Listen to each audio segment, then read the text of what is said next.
Hello everybody and welcome again to my YouTube channel. In today's video, I will be talking about a UNESCO World Heritage Site, Mahabalipuram or Mamallapuram.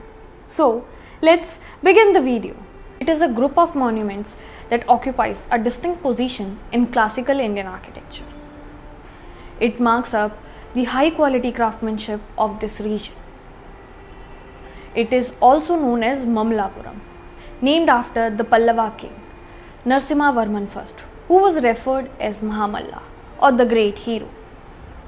It is located along southeastern India's Coromandel coast. Mahabalipuram dates back to 2000 years. It was a flourishing seaport even at the beginning of the Christian era. There were references of it in Greek work, Periplus of the Erythraean Sea of the 1st century AD, and by Ptolemy, the Greek geographer of 2nd century AD.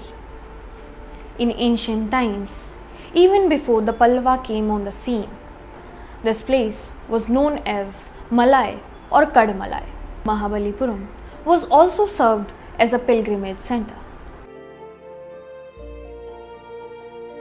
Huansang, the Chinese traveler of the 7th century AD, mentions that this place was the seaport of the Pallavas.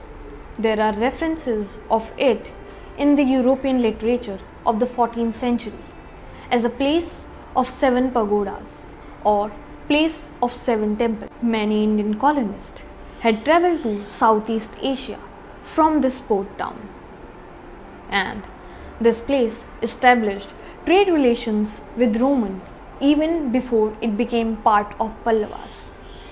From all the written references and mentions, we can assume how big Mahabalipuram was and how proficient it was in earlier time.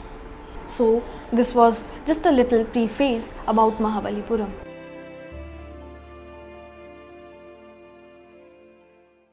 So, the majestic architecture we see at Mahabalipuram was developed by the Pallava dynasty. But who were the Pallavas?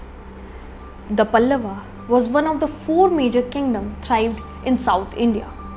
They ruled the region between northern Tamil Nadu and southern Andhra Pradesh, known as Tondaimandalam, between 2nd to 9th century, but they gained full power during the last quarter of the 6th century. Pallava were the followers of Jainism, but conversion of Mahendravarman I to Shaivism had a drastic consequence on the future of Jainism, and it also explains Shiva and Vishnu temple at Mahabalipuram.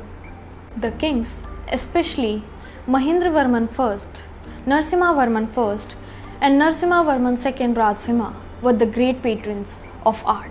The remains of the architecture of the Pallava period are mostly found in Mahabalipuram, which was the port city of the Pallavas, and at Kanchipuram, which was the capital city of Pallavas. Now, we will try to understand the Pallava style of architecture.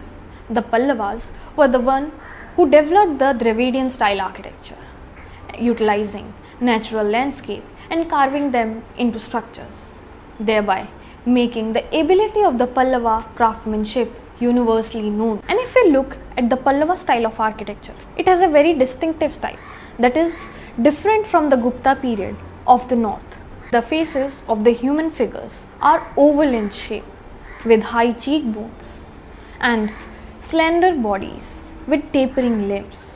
The Pallavas were instrumental in transition from rock cut architecture to stone temples, and the construction of temples at Mahabalipuram under Pallavas are divided into 3 categories. First is Mahendravarman style, under which rock cut architecture were built. You must be thinking, what is rock cut architecture? So basically, rock cut architecture is a type of form in which a structure is formed by carving out of solid natural rock.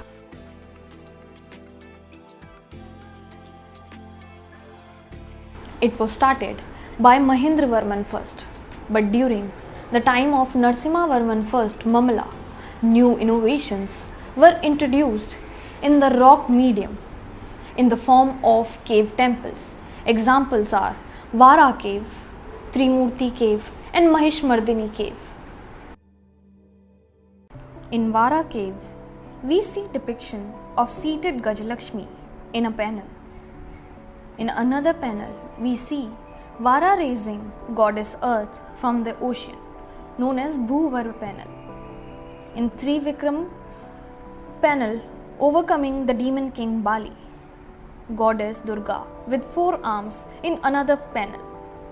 In Mahishmardini cave, there are 2 panels, one representing Sheshai Vishnu and other Mahishmardini. The Trimurti cave, it is dedicated to Lord Brahma, Vishnu and Shiv, and the entrance is flanked by Dwarpals in narrow panels. Pallava cave shrines are smaller and less complex in plan as compared to Ajanta and Ellora. The columns in these caves are comparatively slender. Their shaft is multifaceted, sometimes fluted or round, with cushion-shaped capitals and seated lions at the base. The rock-cut caves at Mamallapuram contain many striking mythological scenes carved in relief. Second is Mamalla style, under which monolithic temples in isolated form were raised. These are known as 7 pagodas. So, monolithic temples are chiseled out of a single rock in shape of masonry and wooden temples, including embellishments on walls and other areas, showcasing fine work of art and engineering. So, it was the Pallav dynasty whose architect started the tradition of monolithic rock-cut carving.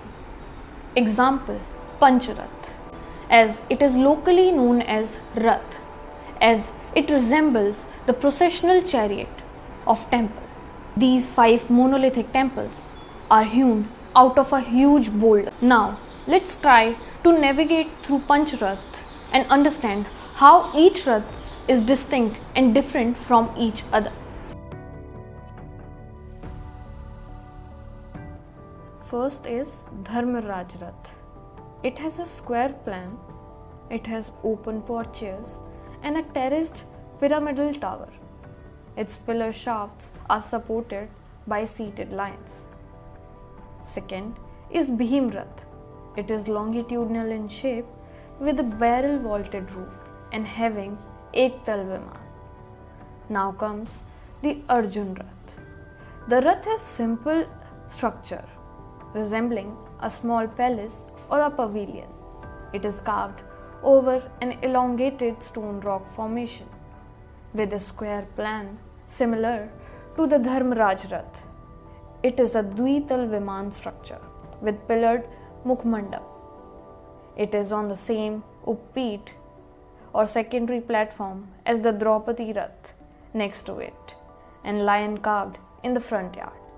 Fourth is Draupadi Rath. It is very small square structure with a curvilinear roof shaped like thatched roof of a hut. Last is Sahadev Rath. This monolithic Rath has an apsidal plan from base to shikhar. It has a Dvital Viman or 2-storied. The Adhishtan of this Viman is not defined. The Pad is simple, punctuated by pilasters. There is a Mukhmandap in the front. They display the full form and features of the contemporary temple form in both ground plan and elevation. They are richly carved artistic motifs and panels depicting Hindu divinities and royal portraits. Next time when you are visiting Mahabalipuram, you can identify these elements in the architecture. Another example of monolithic style of architecture is a sculptural bas relief. It is a type of art in which shapes are cut from the surrounding stone so that it stand out slightly against the flat surface. It is an important class of masterly creation created during the Mamalla's reign. There are 4 such reliefs at Mamallapuram, but the most noteworthy among them is the Arjuna's penance. The penance is a part of a story in the Mahabharata and forms the theme of the Kirat Arjunya.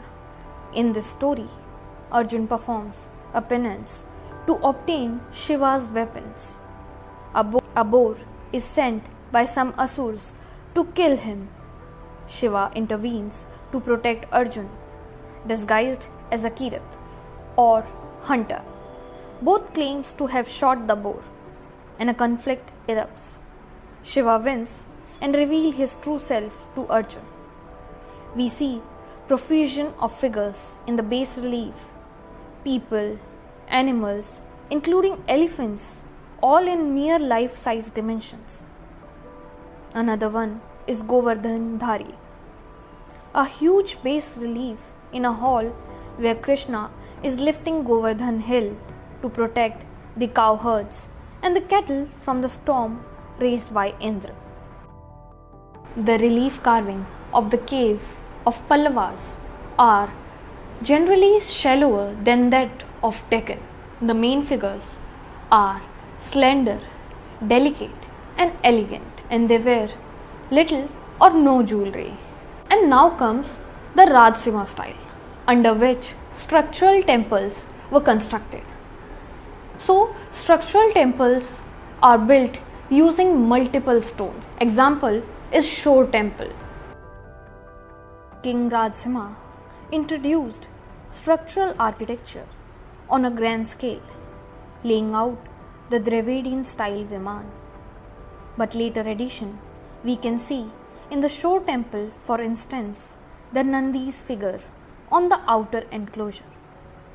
Shore Temple has 3 shrine areas containing a stone Shivling, Somskand, Shiv with Uma and Skand, a popular theme in the Pallava period, and Vishnu resting on the serpent, Anant.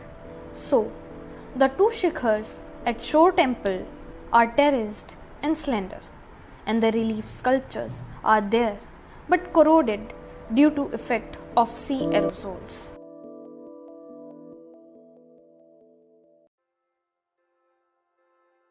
I believe today's video helped you guys understanding the historical and architectural aspect of Mahabalipuram. I hope guys I have sown the seed of knowing historical places, conjoining both historical and architectural perspective. In the end, I would like to say thank you so much, and please like, share and subscribe with your friends and family.